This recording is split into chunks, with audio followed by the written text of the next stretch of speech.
Hey team, welcome back to another episode of the Student Paramedic Podcast.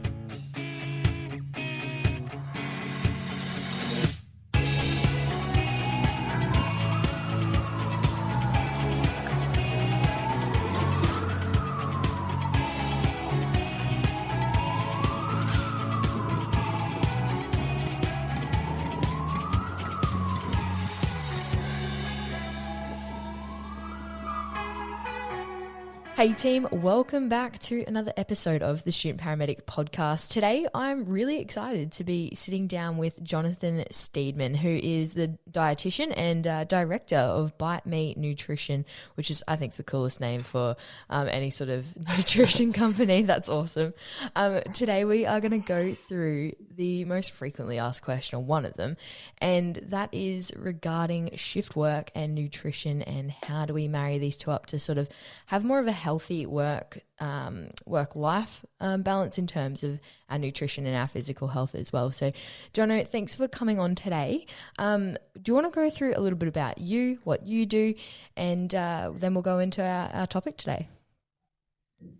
Yeah, sounds good. Thanks so much for having me. I'm always keen to chat about food. So this is just another excuse, so that's good. I'm a dietitian, like you said, director of a company called Bite Me Nutrition. That makes it sound, it's not like some multinational conglomerate. It's just a small team, but it's fun. And so, yeah, I've been a dietitian for a while.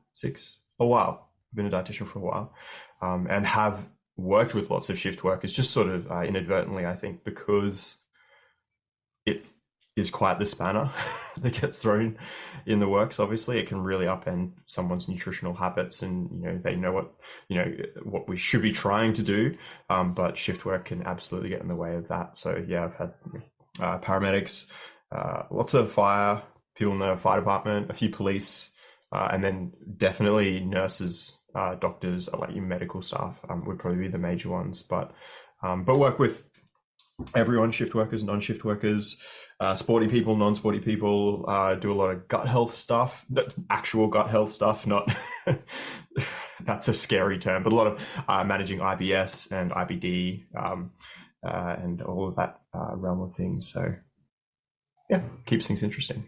Absolutely. I mean, you're the best person to have on for this then, if you've obviously got great experience. So we'll start off with, so obviously, as we know, shift work is a challenge in of itself. From your experience of working with shift workers, what do you find that is kind of the common theme between all of them, that they find sort of the challenges associated with eating nutritious foods whilst on a shift sort of pattern? I think the couple of big issues that people face are the lack of a schedule, right? You don't have a consistent sleep and wake cycle, and so that generally your nutrition very closely follows your sleep and wake cycle, and human beings do kind of thrive on rhythms and habit, and shift work unfortunately knocks that out, and so it can be a bit tricky to have any kind of routine. And typically, if we don't have routine, I've got lots of clients who aren't shift workers who don't have routine, and they suffer from that lack of routine as well. So that's a huge one. And then I guess kind of feeding off of that, because you're a bit out of routine, you're a bit out of sync with maybe like your circadian rhythm, and that can really impact your appetite and your hunger cues. And so you may not be hungry when it's time to be hungry, or you might be extra hungry when it's maybe not the best time to be hungry. And so I would say that those are kind of the big ones. Just finding a way to navigate the ins and outs of shift works, the shifting, of your shifts, and trying to find a nutritional rhythm that fits in with all of that. That's the biggest struggle. Absolutely. And I mean, do you find that there's a set way, or is it just very individual, and does that require like trial and error over time? There is definitely a gold standard. Oh, I shouldn't use that term. Like a goal, that we aim for, in terms of this is the perfect way to eat around shift work. It's just that for almost everybody, that's not feasible. So we try and we start there with, look, this is what's perfect based on the research that we see coming out with something called chrononutrition, which you can probably guess, time nutrition.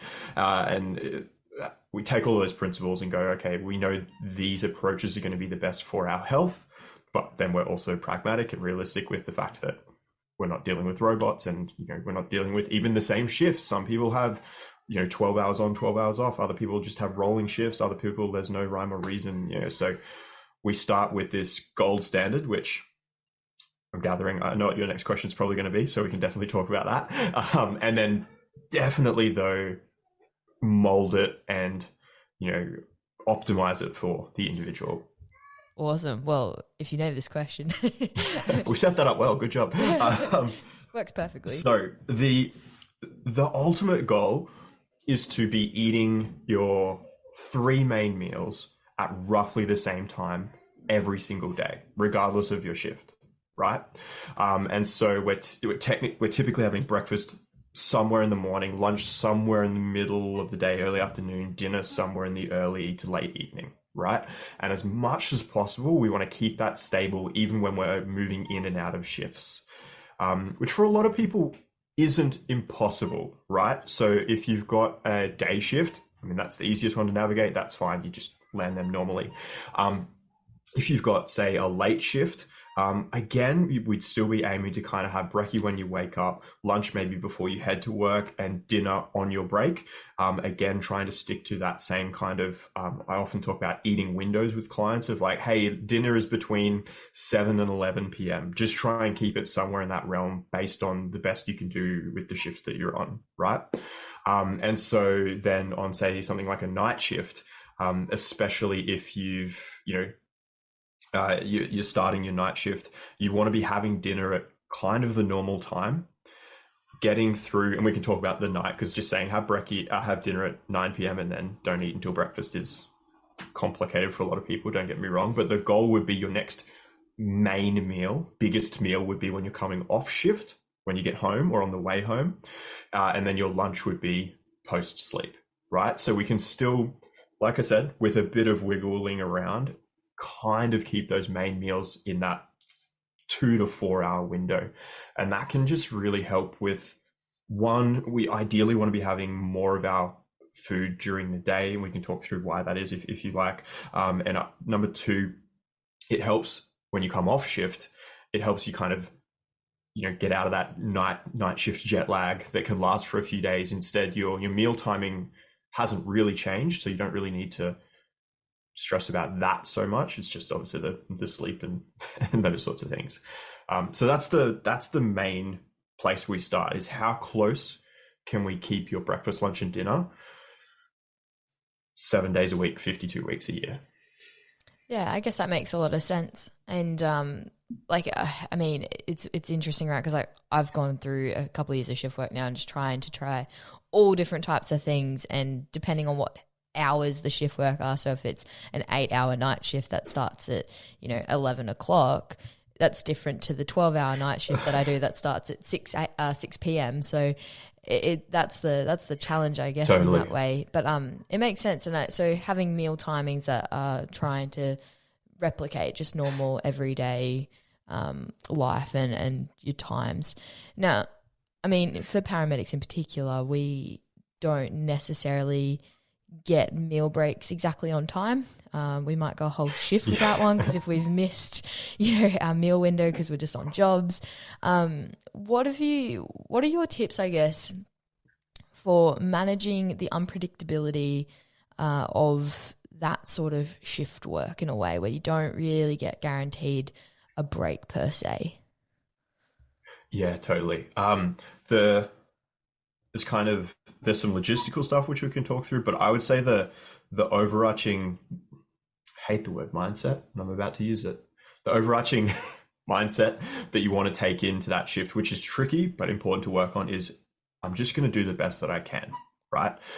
Understanding that, like you said, with those shifts where you miss a meal break because you're on a job, that shift is not going to be as quote unquote perfect or good as a shift that's relatively calm, okay? But what we don't want to do is go, I didn't get my meal break, so I'll just get Macca's on the way home, and I know there's shifts that afterwards you got to do what you got to do, but ideally, most of the time we're like, okay, I didn't get my meal break, let's make sure I've got some good snacks, or I've got a quick meal on me, or okay, if I'm going to get something from the canteen or from a servo, a petrol station, or something like that, I'm still going to opt for, hey, have they got like sandwiches or wraps or something versus say that pie, so we're still, even if the wheels have come off, there's still lots of times, lots of decisions where we can push ourselves back towards the more nutrient dense options, which are going to help longer term with energy levels and managing all of that. So that's the first thing, is not having that mindset of, if I can't nail it or I can't have a perfect shift, then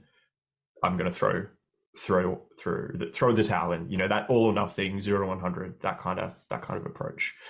And then the next thing that can make that easier is being pretty well stocked up with snacks, shelf stable stuff that you can stash in the what do you call it? Do you call it the wagon or the truck, the ambulance? the truck, yeah. The wagon reminds me too much of police. But sorry, the wagon reminds me too much of police.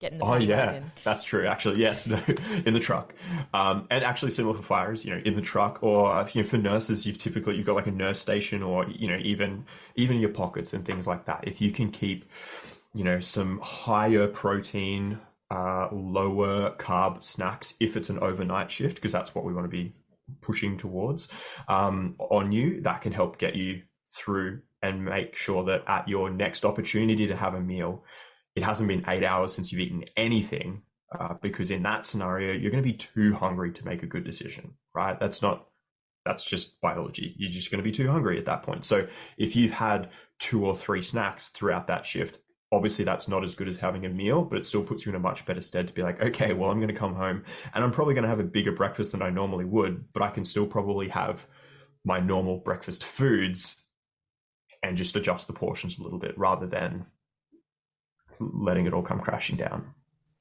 That makes a lot of sense, and that's a great sort of approach and mindset. Oh, like I know you said you don't like mindset, but a great way to think about it. There's no better way.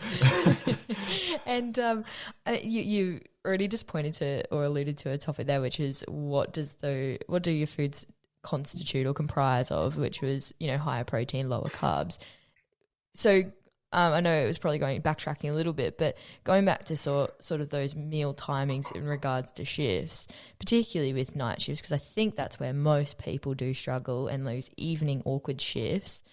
What kind of things do we want those meals to be comprised of to really sort of set us up eating and feeling right for the whole shift?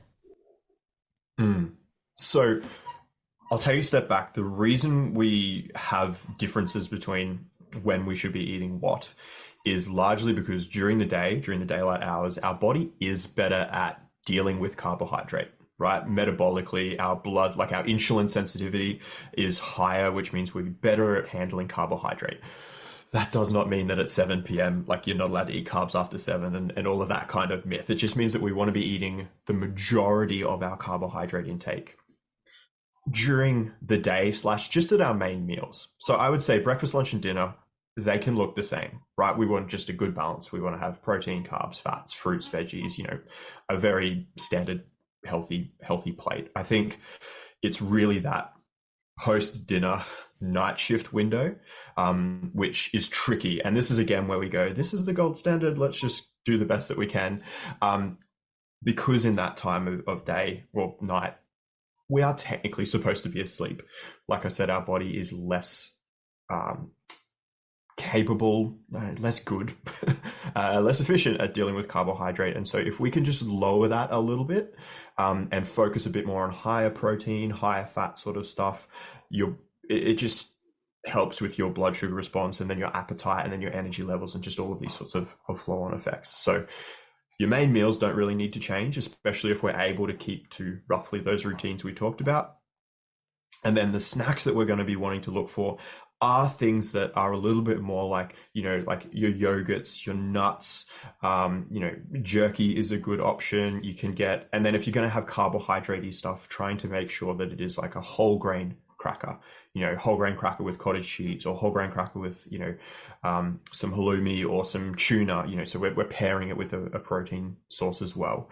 I know that the number one thing we're probably looking for energy levels at that time is something like chocolate or chips. And that's, again, why if that's something that you need at that 2 a.m. hit, I would just ask you to try and pair that with some protein, so you're having a cheese stick or some Baby Bell cheese with your chips, right? Or you're having a high protein yogurt with your chocolate bar, something like that. Pairing can also make that a bit of a better option as well. There's always the argument of like caffeine and no caffeine, particularly during night shifts again. And I mean, you see it all over, different research papers and different, people that are on Instagram and Facebook and all these things. It's just so much conflicting evidence and advice. What would be sort of our approach to having caffeine on these types of shifts? And again,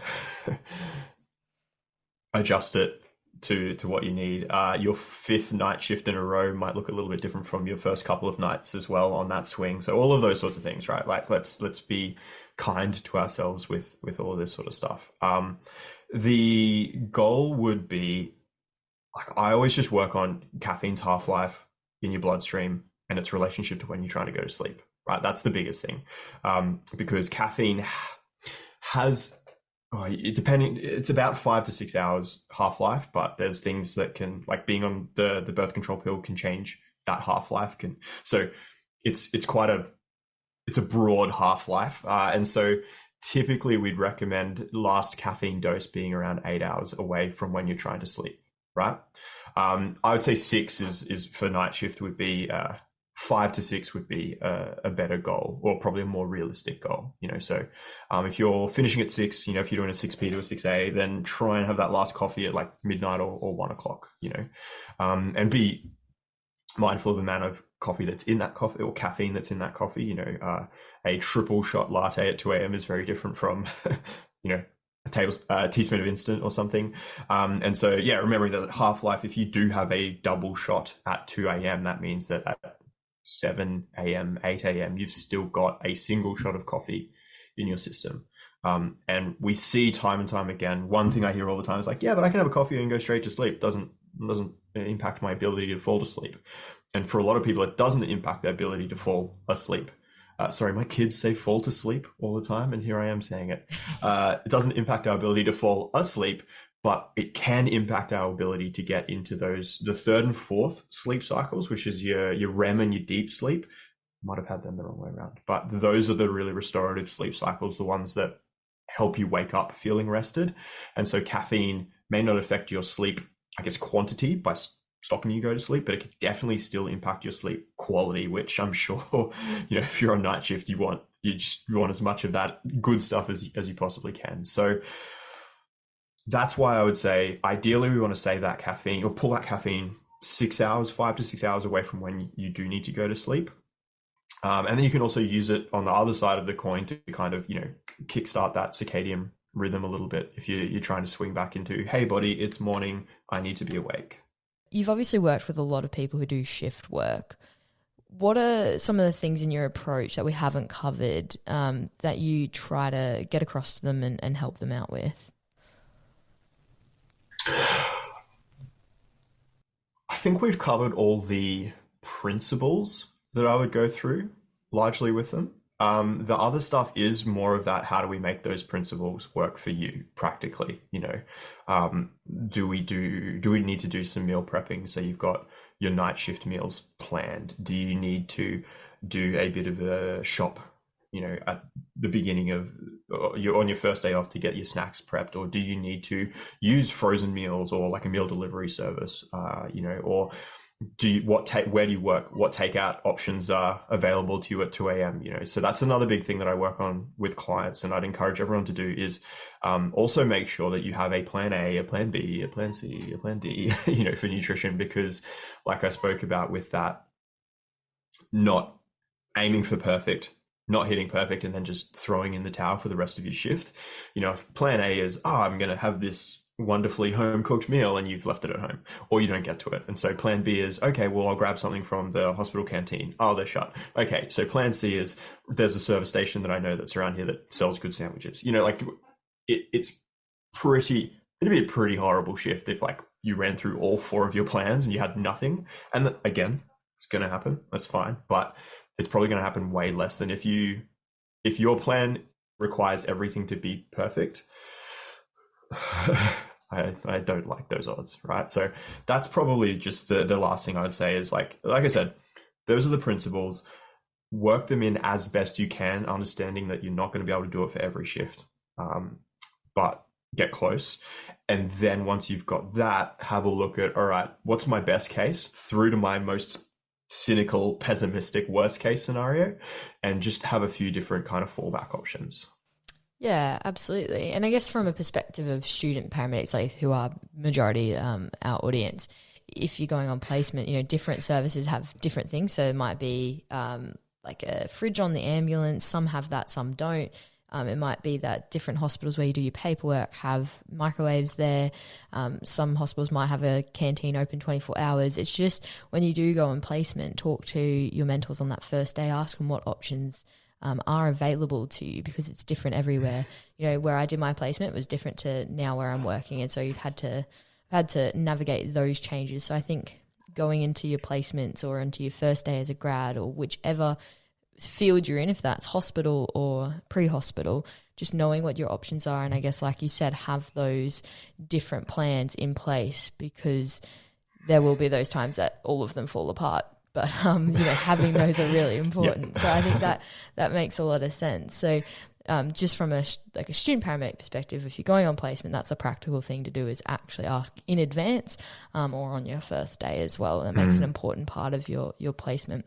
Last thing I was just going to say, especially for the student paramedics or student shift workers of any kind, sandwiches are awesome.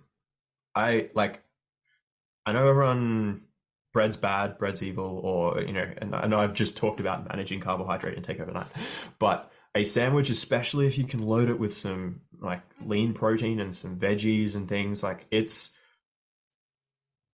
pretty unlikely that you're not going to get a chance to eat half a sandwich, right? And you can transport that virtually anywhere. You can load it up with good stuff. I think it just often gets overlooked because it's quite humble, or it's, bread is bad, and bread is not bad. Bread is fantastic. And yeah, so from a cost perspective, from a access and transportability perspective, sandwiches they're the underdog. Yeah, absolutely. That's a really good point. And I mean, that kind of, I guess, goes into this next question or premise is, in general, there's a lot of conflicting advice and nutritional views and approaches that are advertised all over social media. And I love your approach because it's very just no BS. And particularly with the whole bread is not evil. We love bread. But how do we filter this into something that's sustainable and easy to follow? I mean, if you're there and you're thinking, oh my gosh, how do I approach my shift work and my daily nutrition? How do we have this no BS approach to nutrition? I think people are better at it than they think. I think the ultimate filter is if you hear something and you go, oh, I didn't know that, then flip and stop and wonder why you haven't heard anyone else saying that, right?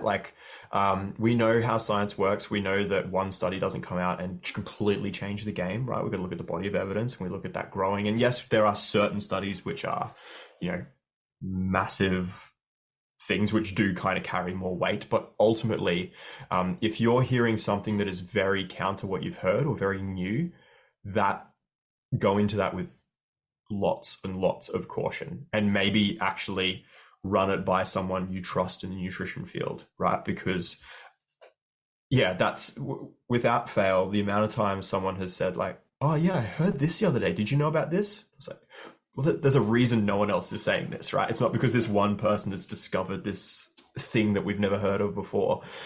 And so that would be the first thing. If it feels wrong, it's probably wrong, right? So trust your gut. You know better than you think is the main thing. And it's because deep down, nutrition's pretty boring. The principles are boring. They're the same as what they've been for quite a while. They're probably not going to change. Obviously, we're going to have tweak things and have greater understanding and things. But a huge part of my role with clients, and I'd say for most dietitians, unless you're very medical in a hospital space, is like helping people practically apply those principles. It's not really teaching people like, oh, did you know you should eat fruits and vegetables? Like, everyone knows this. And, protein is good, and all of these things, ultimately, it's not so much, I don't think it's a lack of knowledge necessarily. I think it's partly a lack of that practical application and the troubleshooting. And then it is that tendency to the shiny object syndrome, which all human beings suffer from, right? You hear something new, you hear something interesting and potentially captivating and countercultural. And I quote, I've stolen, it's not a quote, but something someone said was like, the fastest way to get popular or get noticed is to say something that no one else is saying, right? Because you stand out. And the easiest way to say something that no one else is saying is to say something that's wrong. And so I think that is happening a lot. And so if you're hearing, I know I'm repeating this, but it's because it's important. If you're hearing a message that you haven't really heard much elsewhere, it's either approach with caution or just don't approach it because it's probably garbage anyway. So what would be your sort of advice and tips to people to sort of finalize off on in regards to starting out in sort of shift work and their nutrition for more of a lifelong approach? Yeah, I think, it is really important to start working on nutrition now because I've got too many clients who are like, they've been shift workers for 8 to 10 years and it's caught up with them, because if you don't do it right, it's rough. And like we all know, prevention is the best cure. So I know you've probably already got a lot on your plate with just managing caseloads and all the knowledge that you need to know, but I would encourage you to not sleep.